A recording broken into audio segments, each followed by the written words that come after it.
On this episode of the SSI Executive Conversations podcast, Darwin sits down with Bernie Haffey to talk about how to create a high-performance management system that puts the focus on the voices of the customer, employee, and stakeholder in that order. Bernie is the CEO and founder of Haffey & Co. and has been helping companies improve their quality management systems for well over a decade. He's also the author of Cutting Through Your Company's High Performance Management System. This episode is split into two parts, so make sure to check back soon for part two. All right. Well, I'm extremely excited to have Bernie Haffey of Haffey and Company as our guest for Executive Conversations and our MedTech podcast. So, welcome today. I'm so excited to get the opportunity to talk to you and share some of your experiences and insights with our following. Thanks, Darwin. I'm honored to be here with you today and looking forward to a robust conversation. Absolutely. And I think I'll start out with I had the opportunity to hear you on a podcast with Jeff Pardo that was very impactful. And then the opportunity to read your book, Cutting Through. And there were so many scenarios in that book that for me were, that's right. Yeah, that's right. That really resonated with me, and aspects of it that I think I believed and thought were correct, but hadn't had them laid out in that fashion. And even in our growth as a company, trying to improve our quality management system in terms of how we bring value to candidates and companies and create best practices, there were so many aspects of that that really meant something to me, and even areas where we can then continue to improve. So maybe you could start us off. I think one of the major things that really resonated to me, and coming from corporate America, so many companies focusing on stock value and financials. I was at one company. I felt like we trained our customers to take advantage of us at the end of every quarter because Of of the way course. we did things. So when you look at voice of the customer, voice of the employee, and then the financial stakeholders coming third, maybe that might be a great place for us to start.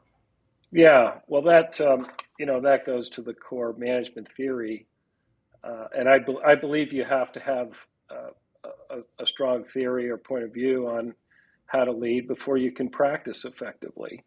And I'll just tell you a little bit about how I learned about this management system and quality principles for the first time was back in 1997 at a company called Summit Technology here in Waltham, Massachusetts. And I had ascended to a vice president sales and marketing role at a West Coast company in the intraocular lens business. And I thought I was, I had arrived at the leadership level until I met this system and really started to learn about quality principles and practices. And what I discovered was that I was a results manager. I was a very good results manager.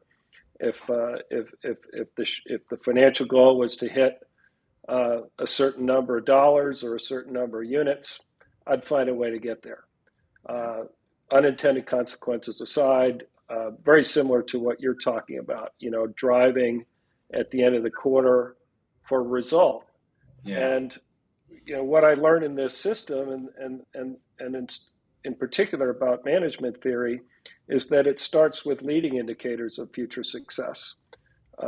And what I mean by that is employee willingness to recommend your company as a place to work in the future. That's a leading indicator. That's not a lagging indicator. You ask, if somebody asked you in the future, would you willingly recommend this company as a place of work? And it starts there with the belief that if you measure and continually improve employee willingness to recommend, they're going to do a better job serving the customer.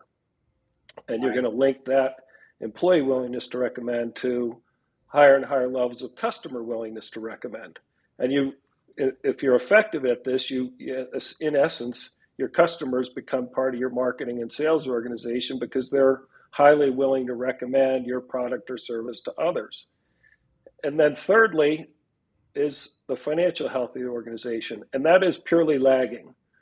Unless you have a process that's got some measures in it that have some forward aspects to them. But generally speaking, the financial health of the organization, or the shareholder, as we call shareholder branch, is the nuts and bolts. That's your revenue, your margins, your units, your stock value, whatever. All companies that I know, that are for profit, live in I would say in our terminology, a shareholder branch. If you just live in that branch and you prioritize that over these leading indicators that I just mentioned, your success will be limited, and you'll have to recreate that result again and again and again each quarter, again with a lot of unintended consequences perhaps on the factory, on the employee, and even on the customer, despite the fact that you're hitting a number. And so what I learned in 1997 from my mentor, Dick Palermo, was the importance of having a balanced system that focuses equal weight on the voice of the employee, the voice of the customer, and thirdly, the voice of the shareholder. And by managing a balanced system like that, we were able to took a company that had a $100 million market cap in 1997 to $1 billion sale. We created $900 million in shareholder value in about 3.5 years. And at the exit in 2000, I realized that it was the system as much, if not even more than the people. Like a good football team or hockey team or basketball team that has a great coach and a great system, they're going to win even if they maybe don't have the best players. And that was the kind of my takeaway in 2000. And since then, I've applied it in a couple other companies where I was executive VP, chief commercial officer, 2 companies that I led, all in the med tech space. There's so many things, Bernie, that you've said that resonate. But what you talked about in terms of being results oriented, when I started my career in sales, I wasn't a very, very good leader at first. And then also, I knew how to work hard, but a lot of what you just talked about, you come to certain realizations and what's better for the whole. You talk about companies that are the shareholder function. That made me think of the ivory tower, echo chamber. If you don't really understand, and companies that you've been at, or scenarios where you see where people that are in leadership don't necessarily have a good feel for what's going on in a company because I think of that type of philosophy. So I think there were several things that you said right there that really resonated. Yeah, I think a lot of companies that I meet for the first time are living in that financial world. Their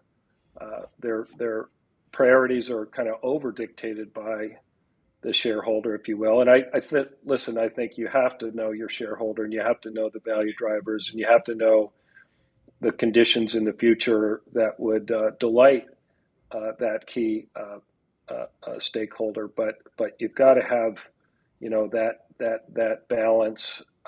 And for me, it starts with the employee willingness to recommend, having a rigorous employee survey process that looks at that as an output of maybe 10 or so variables that correlate to that willingness to recommend, and understanding, against benchmarks, where are the opportunities to improve? Is it senior leadership communication? Is it cooperation between departments? Is it recognition? Is it comp, right?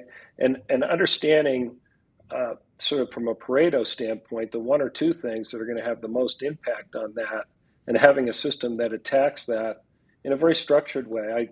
As you know, in the book, write about structured problem solving.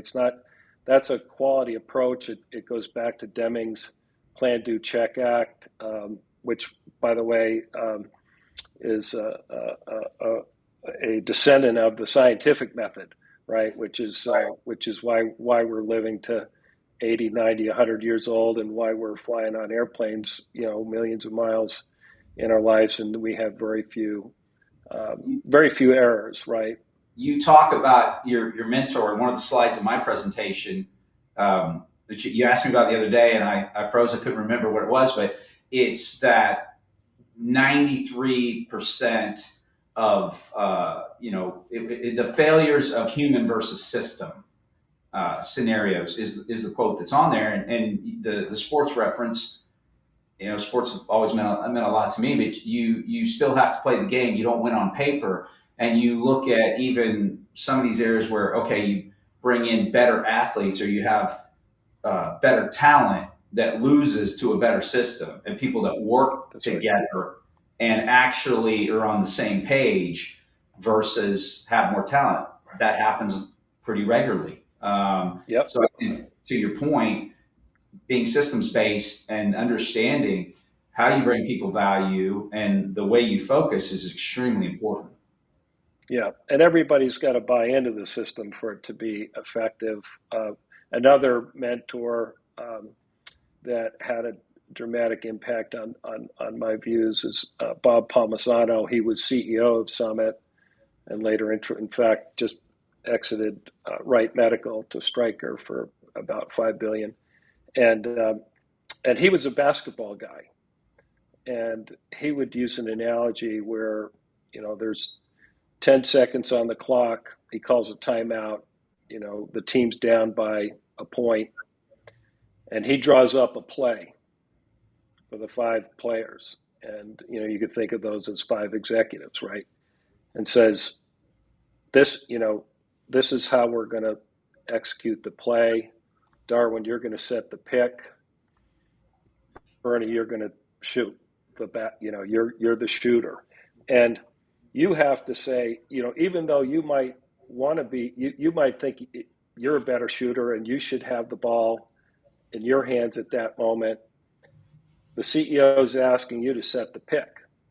And he said, Bob would say, look, if 4 out of 5 of you go out onto that court and execute the play in that system, and one doesn't, how likely are we going to score the winning basket? Versus, even if you think you have a better play, or in this case, a better management system or process, that it really doesn't matter, because consensus is and support for the system that you're in is critical. And so you can debate and you can discuss, kind of offline improvements to your system. But there's one CEO, there's one coach. And when that CEO coach calls a play, it's incumbent on the leadership to execute that play, or execute within the system, within the management system that is agreed, and through the methods and through the common language and all of that. And when you get to that place, you, the company / team, is exponentially more effective. That resonates more than you know. I mean, the first thing I thought of was extreme ownership, and how in that book they talk about, if you're not getting what you want from leadership, don't blame leadership, look at yourself. How are you communicating it? How are you sharing what that is? And also, how open are you to being that you might be wrong?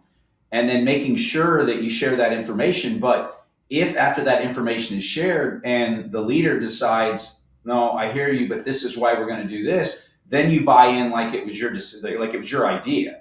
And I just got done coaching an 8th grade basketball team, which, trying to get them to understand the things you can control: attitude, effort, how you focus. And everybody wants to score, but the person that makes the pass and that executes on the play and sets the pick is just as important as the person that scores, or for a lot of people, that person's never going to get the shot. They're never going to get to score. So, I think that's fantastic. Yeah.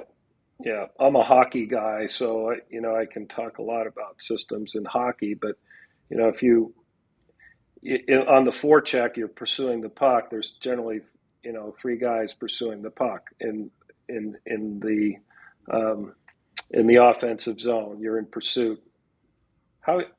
What's the logic by which we're going to do that, right? What's the structure through which we're going to do that? And by logic, I mean, if the puck goes out the weak side, then what? If it goes out the strong side, then what? And in a great hockey team, there's a 1, 2, 3. 1 is the first guy on the puck. 2 is backing him up on the strong side, and 3 is high in the slot. And then it transitions very effortlessly from pursuit to possession, and puts you in a great place to offensively. And if you don't win the battle, you've got that third guy high, and he's going to instantly be part of your defense, right? And so that logic, that structure is so critical to an effective forecheck. Compare that to 3 guys going 100 miles an hour into the zone with no logic, no structure. How effective they could be, faster than the 3 guys that are playing through a system, maybe even stronger and bigger and everything else. But if they're not hunting in a pack with an agreed set of rules, they're just not, they're not going to be as effective. So I love all these sports analogies as it applies to systems. Proactivity versus reactivity, and I think you talking about calling the timeout and sharing what the play is, and even if you don't agree with it, that's not the time to determine to share your idea either. Dean Smith used to say that, hey, if you can't hit the shot wide open 60% of the time, not in the game with pressure and somebody guarding you, then you shouldn't be shooting it in the actual game. And that's right. As a clinician, or having worked in ER, ICU, and critical care scenarios, you have to be able to make decisions quickly, and you have to be able to do things in a reactionary setting. But it's different because you're practicing and planning and executing, practicing what to do in that scenario. And then hopefully each time you get more comfortable under that pressure. But that's the proactivity of preparing for it. And in the same way, what you're talking about, you have to practice what you want to be good at. And everything that you just talked about, I'm not a hockey guy, even though I actually like hockey now, because I had somebody that had me go to a game, and I actually think it's great now. Back when I was younger, I didn't. I was like, hockey? Where's the basketball game at, right? Yeah, exactly. But again, that to me speaks of proactivity, teamwork, how you communicate, and being able to have, as you said, an objective and an understanding of what the mission, the vision, and the why is that everybody buys into. Yep. For part 2, make sure to follow Schurig Solutions on social media and LinkedIn. And as always, thanks for listening. And we hope this brought you value.